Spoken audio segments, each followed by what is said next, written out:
Don't Move succeeds because it understands that the most effective horror comes from recognizing something true about the human condition and then amplifying it until it becomes unbearable. Some horror stories trap you in a house, others lock you in a basement.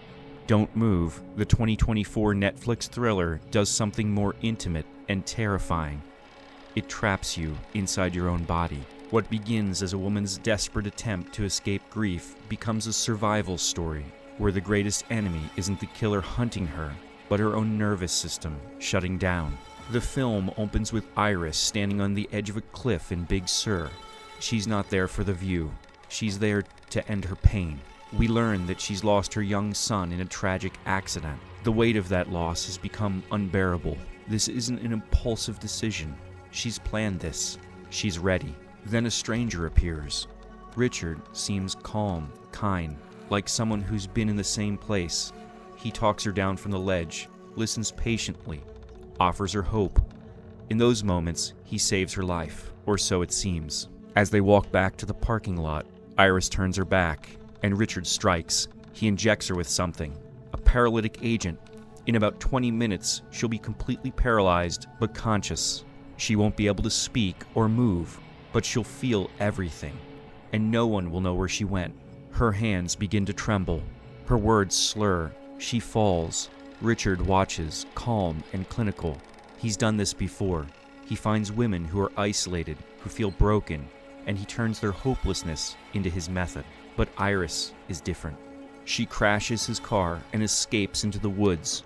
Her body is already failing her. She can't run, only crawl. This isn't a chase. It's survival in slow motion. Richard follows, unhurried. He knows she can't get far. Eventually, she throws herself into a river and washes up in the backyard of Bill, an elderly man. She can't speak, can't move, but she can blink. Bill recognizes something is wrong. He helps her inside. She communicates the only way she can. For a moment, there's hope. Then Richard knocks on the door. He pretends to be her husband, weaves a story about a car accident.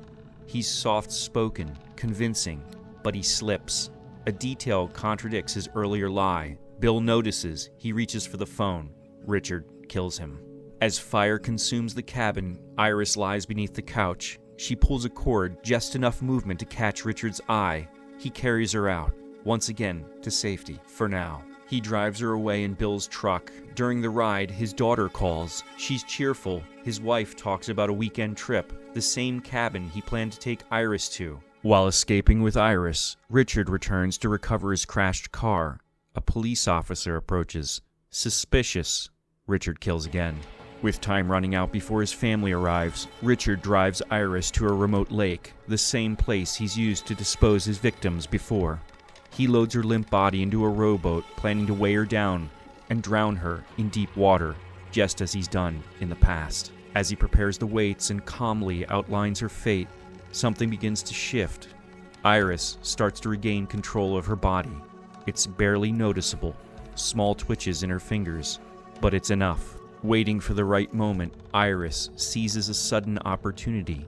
When Richard leans in, she grabs his hunting knife and drives it into his neck. As he reels back, she grabs the stolen police gun and shoots him multiple times. Richard topples overboard into the dark water, and the boat, torn up from the struggle, begins to sink. Though still weak, Iris forces herself out of the boat and swims towards the shore, each stroke fueled by a renewed will to survive. She pulls herself onto the land, only to find Richard, mortally wounded but alive, dragging himself onto the same shore.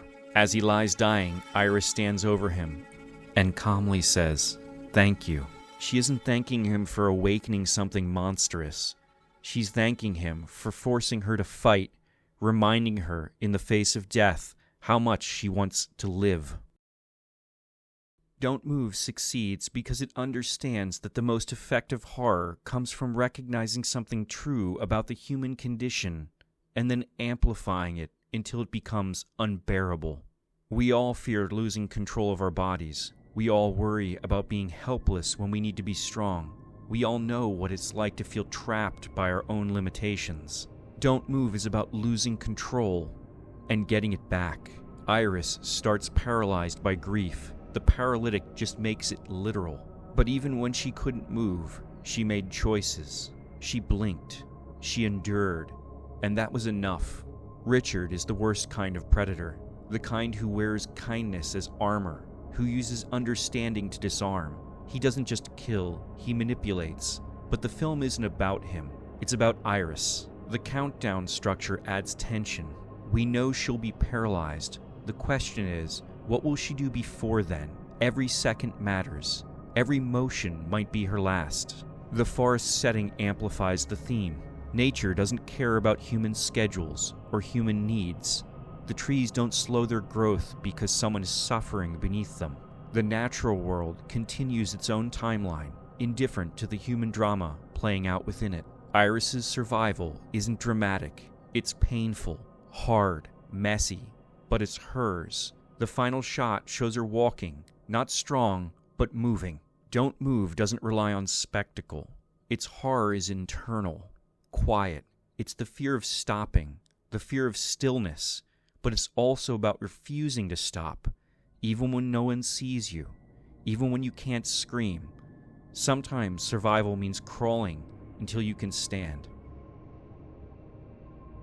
Hey everybody, I'm Corey. This is Thrill De Novo. If you enjoyed that breakdown of Don't Move, I encourage you to subscribe if you haven't already, and please like, share, comment, all those sorts of things really help me out. I'll see you next time.